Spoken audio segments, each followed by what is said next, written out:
యువకుల అనుచిత ప్రవర్తన రెండు గ్రామాల మధ్య వివాదంగా మారిన సంఘటన తిరుపతి జిల్లాలో చోటు చేసుకుంది. రాగిగుంట, పేరిందేశ గ్రామాల మధ్య ఘర్షణ వాతావరణం నెలకొంది. రాగిగుంట గ్రామానికి చెందిన యువకుడిపై పేరిదేశం గ్రామానికి చెందిన వినాయకుడి విగ్రహం రంగు పడడంతో గొడవ మొదలైంది. ఇక పేరిదేశం గ్రామానికి చెందిన యువకులు రాగిగుంటకు వచ్చి అక్కడి స్థానికులను కొట్టి ద్విచక్ర వాహనాలను ధ్వంసం చేశారు. దీంతో వారి తీరును నిరసిస్తూ రాగిగుంట గ్రామస్తులు ఆందోళన బాటపట్టారు.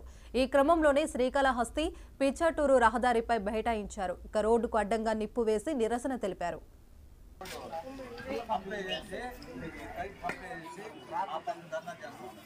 వచ్చి మమ్మల్ని విచారించారు ఏం జరిగిందనేసి.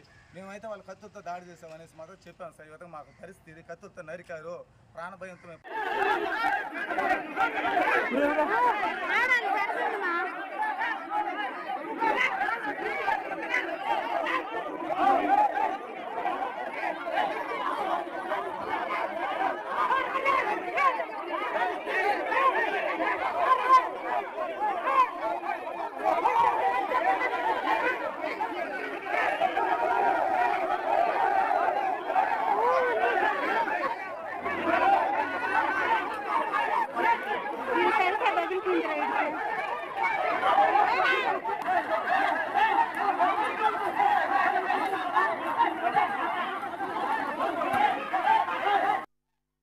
వినాయక చవితి పండుగ సందర్భంగా పేరిందేశం గ్రామ యువకులు రాగిగుంట గ్రామంలో అనుచితంగా ప్రవర్తించారని అక్కడ స్థానికులు తెలిపారు.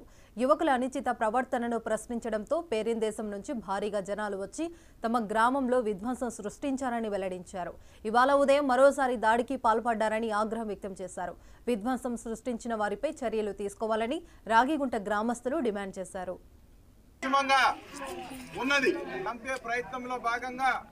గాయపడినటువంటి పిల్లలు ఈరోజు శ్రీకాళహస్తి ఏరియా హాస్పిటల్లో చికిత్స పొందుతూ ఉన్నారు.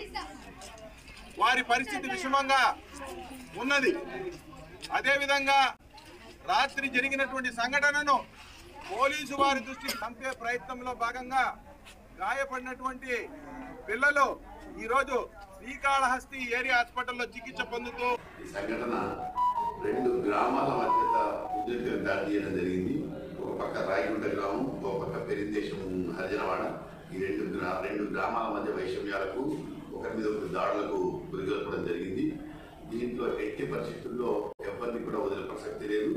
కానీ ఇది ఏ పొలిటికల్ కానీ గ్రామానికి సంబంధించి కాదు. ఎవరో ఇద్దరు పిల్లల్ని తిట్టారనో కొట్టారనో దాని మీద ఆ గ్రామస్తులు వచ్చి వీడియోని అడగడం, ఈ గ్రామస్తులు వచ్చి వాళ్ళు కొట్టడం, మళ్ళీ ఆ గ్రామస్తులు ఈరోజు ఉదయం మళ్ళీ ఈ గ్రామం మీద దాడి చేయడం, ఇవన్నీ కూడా మంచి పద్ధతి కాదు.